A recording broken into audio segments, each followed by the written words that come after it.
Guys, what the hell's going on right now? Welcome to another exciting episode of Yes We Cook.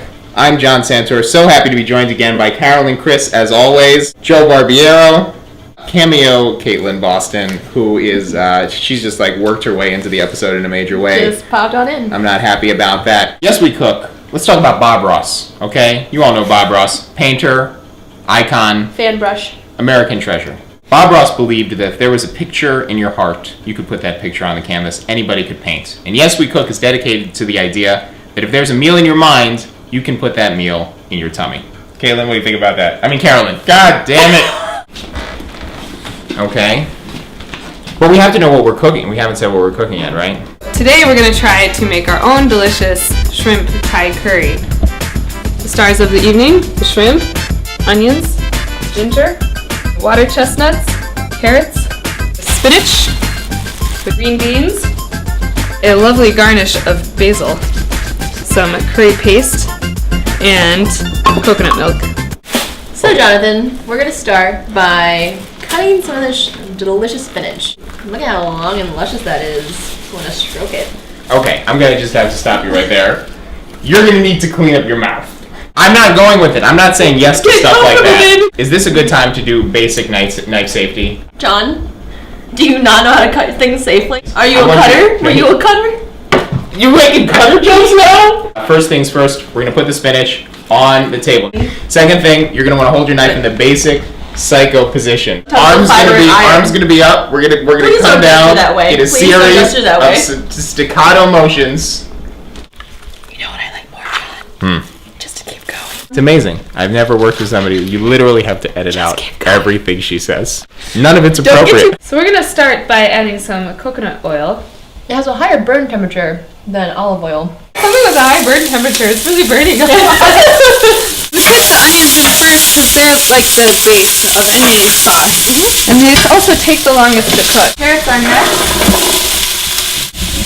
Putting in the ginger. I always feel torn on green beans. On one hand, I like their earthiness. On the other hand, sometimes I'm like, this tastes of dirt. Caitlin, are we ready to bring some coconut milk into this world? I think we are ready to put not only coconut milk, but curry paste. Oh my gosh. We're ready to liven up this palate. This is the big moment. So the coconut milk comes first.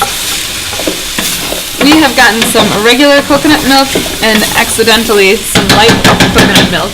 That's okay. That's alright. Gotta roll with the punches sometimes. That's right. When you open the coconut milk, it'll have this really like chunky solid thing. You're like, is there any milk involved here? It looks completely solid. Don't be fooled.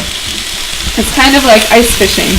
Underneath is a rush of fluid.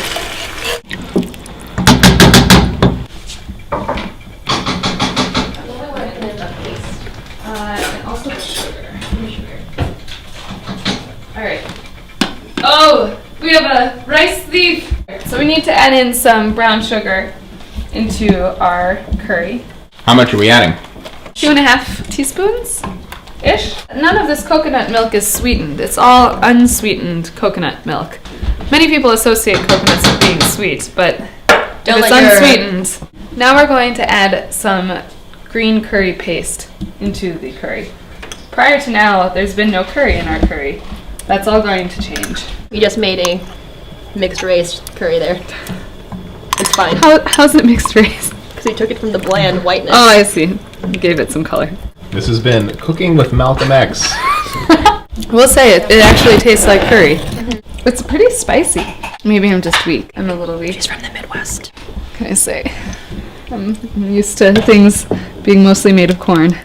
We are adding in some water chestnuts, which will give things a nice crunch. I'm going to keep on stirring so that things are evenly incorporated. While we're doing this, I will give a brief shrimp peeling tutorial. As Caitlin noticed, these shrimp have been deveined. That means that someone, somewhere, has gone through and sliced open these shrimp and pulled out, there's usually a long vein that runs in the middle, blue vein. That's shrimp excrement. It's pretty easy, you just rip off the shell. You're just coming in off the line that's already been cut and taking off. You want to be sure you get this bottom part too. As you're cooking, it's very important that you continuously taste what you're doing. Otherwise, it's kind of like flying blind. Like, you don't really know where your sauce is. And your mouth where is your dish is. co-pilot. That's And right. you just gotta let it go. Just let it taste the open sky. This is Joe's co-pilot going into action, steering the plane.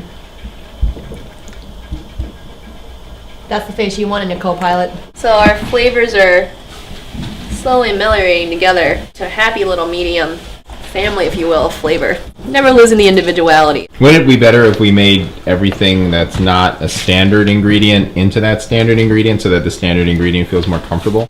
I feel like you lose the distinct texture and taste that is this great country if you try and force things to be what they are not meant to be. Yeah, but the standard ingredient was here first, and all the other ingredients have come over and taken our jobs. The standard ingredient destroyed the original standard ingredient through plague-infested blankets and broken treaties. We're at a critical moment. It's time to add in our shrimp and our spinach. We've left the shrimp whole because the shrimp are medium-sized. We don't want them to become too small or cook too quickly. Yes. So we're gonna throw them all in. Throw in this spinach. Woo! The thing about spinach and most greens, kale, other greens, is it cooks down. First you're like, oh no, this is way too much. A human being should not eat so many greens in one sitting. But then once they cook down, you're like, this is just an accent. And actually, we only want these to be an accent in the curry. This is not spinach curry. This is a multi-vegetable and shrimp curry. Ready It's been peak. like 30 seconds and they're already halfway cooked. It's almost better to undercook than to overcook. Because A last ingredient is some basil, which will give it some fresh lift. oh, that smell. Yeah. Should we try the shrimp? Not quite. not No, quite. not quite. They're still kind of gray looking, which is better than overly cooked. I'm trying to stir it so that everything's evenly incorporated in there, and so nothing feels left out. We cook Or inclusively exclusion of here. spoon. Again, I don't really understand why the main ingredient has to change its way of life. This is done. I think it's done. I think too. it's done. And Joe, do you want to explain what we have over here? We have some delicious coconut jasmine rice here. It's been cooking in the rice cooker that I got on the side of the street in Philadelphia. Have you watched it since then? I have washed it. The discoloration is just from use. It's street life. Yeah, but the Penn students who threw it out, look at where we are now. This is a Right. finished bowl. It's a delightful thing. I'm gonna. This is really good. It came out really well. And how long did it take to cook? Maybe Half hour, 45 minutes? with prep. 45 minutes. Give yourself 45 minutes to an hour with prep. Enjoy.